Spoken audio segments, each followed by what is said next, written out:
اللہ رب العالمین کے اولیاء کرام کی سیرت کا مطالعہ کیا جائے آپ کو ملے گا اللہ تعالیٰ کے ولی سچ بولا کرتے تھے۔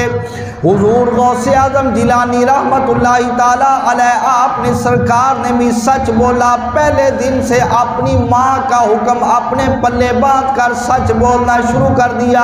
حضور غوث اعظم جیلانی رحمت اللہ تعالیٰ علیہ فرماتے ہیں میری بچپن کی عمر تھی جب میں اپنے مکان کی چھت پر چڑھا، میں نے وہاں پر میدان عرفات کے اندر کھڑے ہوئے لوگوں کو دیکھ لیا، اور اس سے قبل فرماتے ہیں کہ میں اپنے گھر سے باہر گیا،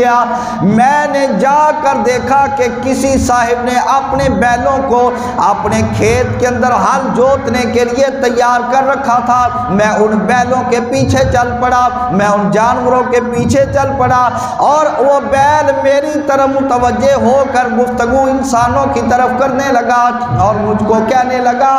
اے عبد القادر جیلانی ذرا غور کر، ہوش کے ناخن لے، اپنی آنکھوں کو کھول، ما لہذا خلقتا،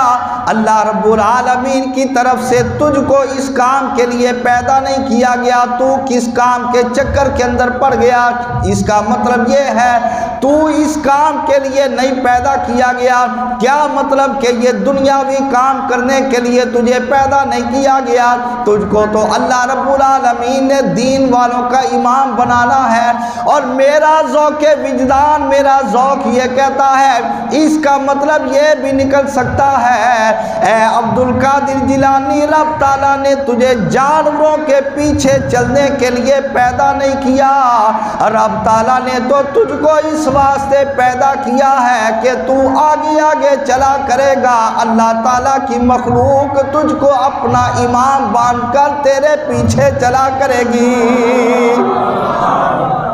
رب تعالیٰ نے تجھ کو جانوروں کے پیچھے چلنے کے لیے پیدا نہیں کیا،